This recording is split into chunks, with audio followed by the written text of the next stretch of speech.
Hello అండి, నమస్తే. Welcome to Adireddy రుచులు. కోడిగుడ్లు భలే ఉడుకుతున్నాయండి. అందులో షాలాడ్స్ వేసి చేస్తున్నా. దీని పేరు కోడిగుడ్డు మెంతి అండి.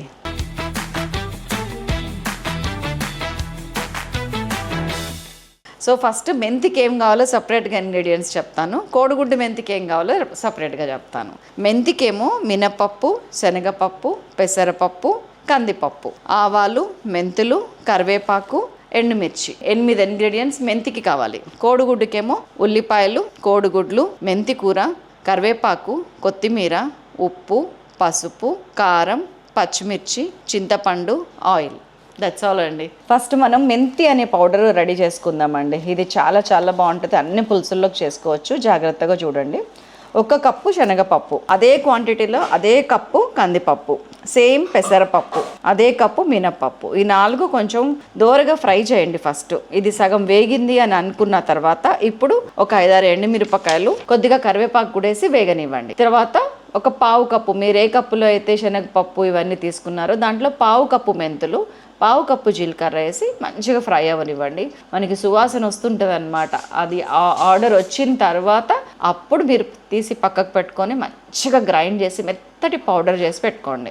సేమ్ కడాయిలో చక్కగా ఒక 5-6 టీ స్పూన్స్, ఒక 2 టేబుల్ స్పూన్స్ అనుకోండి, లేకపోతే ఆయిల్ తీసుకున్నాను. కొంచెం పసుపు వేసి ముందు మనం ఉడకబెట్టి పెట్టుకున్న గుడ్లు ఏవైతే ఉన్నాయో వాటికి గంటలు పెట్టుకొని ఇందులో ఫ్రై చేద్దాం. ఫ్రై చేసి పక్కకు పెట్టుకొని అదే ఆయిల్లో ఒక 1/2 టీ స్పూన్ ఆవాలు, ఒక 1/2 టీ స్పూన్ జీలకర్ర చిటపటలాడిన తర్వాత మెంతి కూర ఉంటే వేయండి, లేకపోతే లేదు.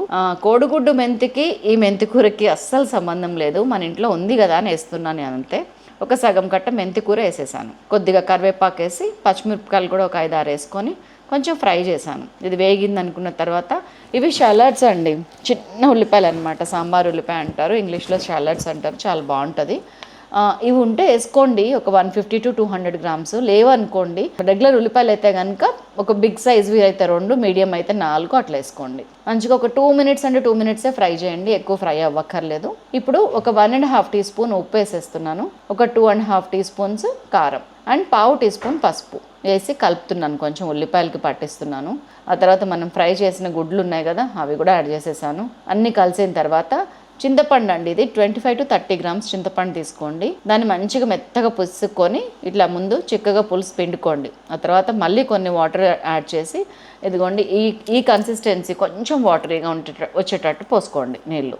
ఇప్పుడు కోడిగుడ్లు ఉడుకుతుంటే ఇదంతా మసలు వచ్చిన తర్వాత పులుసు అంతా ఇప్పుడు మనం గ్రైండ్ చేసి పెట్టుకున్నాం కదా స్టార్టింగ్లో మెంతి, ఆ పౌడర్ తీసుకొచ్చి ఒక 2 టీ స్పూన్స్ యాడ్ చేయండి. దీంతోపాటు ఒక 2 టీ స్పూన్స్ షుగర్ కూడా యాడ్ చేయండి. చాలా టేస్టీగా ఉంటుంది. మొత్తం కలిపేసి ఒక 3-4 నిమిషాలు మూత పెట్టి ఉడకనివ్వండి. ఆ తర్వాత కొత్తిమీర వేసుకొని ఉప్పు ఒకసారి చెక్ చేసుకొని సర్వ్ చేయండి. కోడిగుడ్డు, మన మెంతి పులుసు ఇట్లా తినాలి. తింటే ఇలా టైంకి చేసుకోవటము, వేడివేడిగా తినటము, జీవితం అంటే ఇది కూడా కదా. అంత వేడిగా తినాలండి అన్నం.